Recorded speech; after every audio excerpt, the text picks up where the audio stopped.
हाँ सर। अरे मेरा यहाँ पर रिकॉर्डर पड़ा था, कहाँ है? सर वो तो मैंने बाकी सामान के साथ आपकी गाड़ी में रख दिया है। गाड़ी में रख दिया?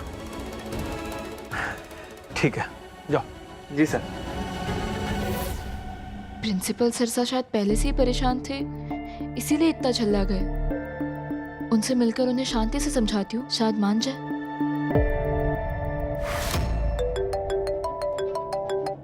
हेलो मैडम, रिकॉर्डर मिल गया है, वो मेरी कार में है। मैं आपको गारंटी दे रहा हूँ कि चंद्रकांत की और सरू की पूरी रिकॉर्डिंग उस रिकॉर्डर में हो गई है। तो टाइम वेस्ट मत करो और जल्दी मेरे पास ले आओ।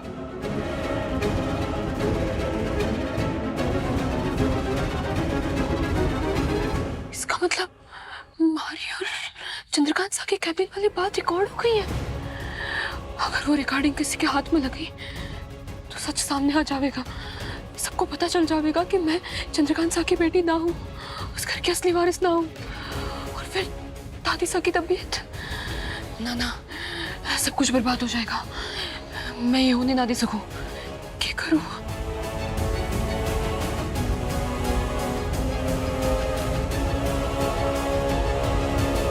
अरे आप चिंता मत कीजिए, मैं 2 मिनट में लेके आया।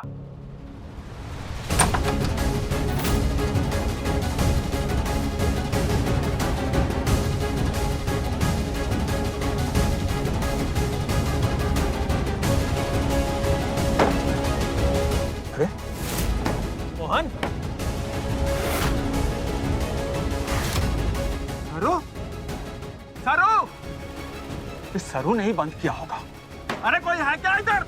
सरू, दरवाजा खोलो।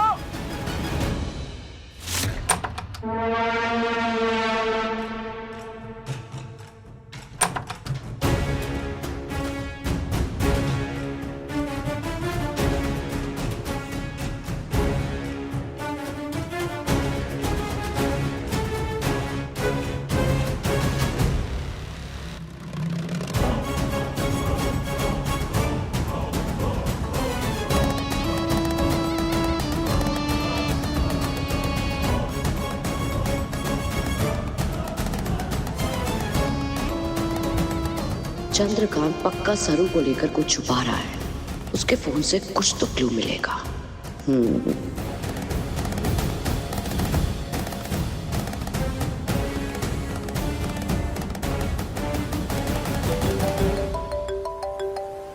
सरू का फोन।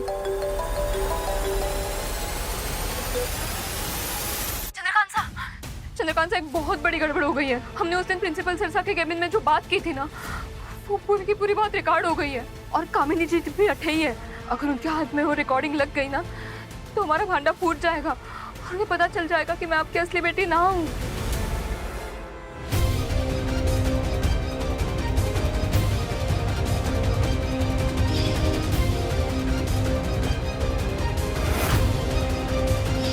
मेरी परमिशन के बगैर मेरा फोन कैसे लिया तुमने? तो जाओ यहां से, लीव। सरू का फोन उठाने पे ये इतना क्यों पड़ा गया चंद्रकांत? ये दोनों जरूर कुछ छुपा रहे हैं। कुछ तो है।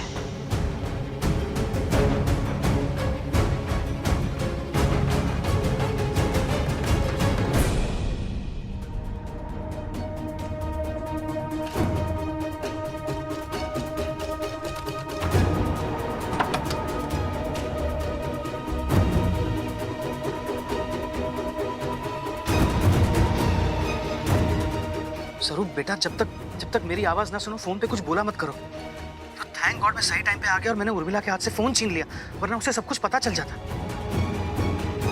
अब बताओ पूरी बात क्या है? चंद्रकांत साहब, हमने उस दिन जो बात की थी ना, उसकी रिकॉर्डिंग प्रिंसिपल सर की कार में है। फिलहाल तो मैंने उन्हें एक कमरे में बंद करके रखा हुआ है, लेकिन ज्यादा देर तक रोक ना पाऊंगी। प्रिंसिपल सर वो रिकॉर्डिंग कामिनी जी को देने ही वाले थे। अगर उनके हाथ में वो रिकॉर्डिंग लग गई तो हम फंस जाएंगे, उन्हें सब कुछ पता चल जाएगा। नहीं नहीं स्वरूप, ऐसा नहीं हो सकता। अगर ऐसा हुआ तो माँ पापा की विरासत गलत हाथों में चली जाएगी और माँ ये सदमा बर्दाश्त नहीं कर पाएगी, वो जीते जी मर जाएगी। हमें कामिनी से ये राज छुपाना होगा, चाहे कुछ भी करना पड़े।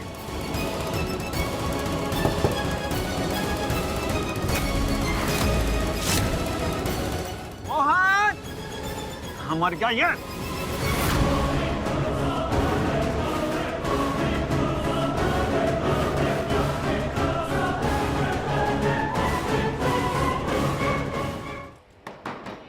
मोहन, अरे दरवाजा खोलो।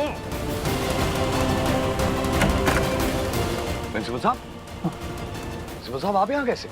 अरे सरू ने बाहर से बंद कर दिया। पर वो ऐसा क्यों करेगी? वो बदला ले रही है क्योंकि मैंने उसे मन मर्जी नहीं करने दी ना, इसलिए। मैं भी देखता हूँ उसको। हटो। प्रिंसिपल साहब, सरू कभी भी ऐसा नहीं कर सकती। फिर ये क्या गलतफहमी?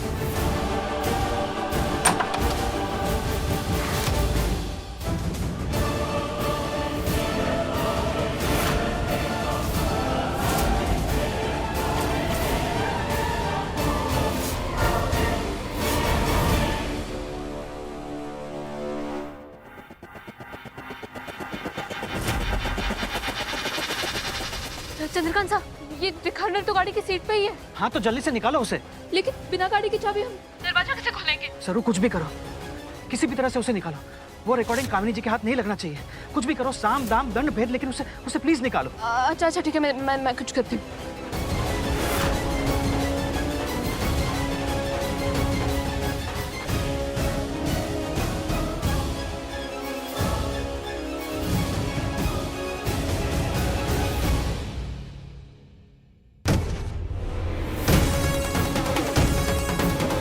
प्रिंसिपल सर की कार की विंडो तोड़ दी है।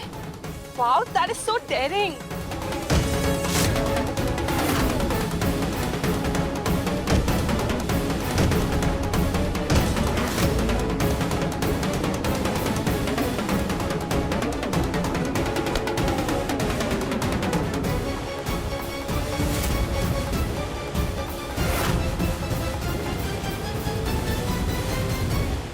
चंद्रकांत साहब, गाड़ी की कांच ना टूट रही है। अरे कुछ भी करो, लेकिन तुम्हारी असलियत का सबूत किसी के हाथ नहीं लगना चाहिए। कुछ समझ ही ना आ रहा है। सरू रुको, डोंट पैनिक। मेरी बात ध्यान से सुनो। आसपास देखो, कुछ दिख रहा है क्या? चंद्रकांत साहब, वो कचरे का डब्बा, छाता, केरोसिन का डब्बा और कुछ सामान पड़ा हुआ है। और एक काम करो सरू, केरोसिन लो और जला दो कार को। कार जला दूं? हाँ, जला दो कार को। अब क्या कह रहे हैं? कार कैसे चला दूं मैं? सोचने का टाइम नहीं। अगर वो रिकॉर्डिंग कामिनी जी के हाथ लग गई तो बजाज परिवार बर्बाद हो जाएगा। सरू देखो, ये रिकॉर्डिंग कामिनी जी के हाथ नहीं लगनी चाहिए, वरना माँ जीते जी मर जाएगी। सरू प्लीज ले लो केरोसिन और जला दो कार को, जला दो। ना ना ना ना ना। सरू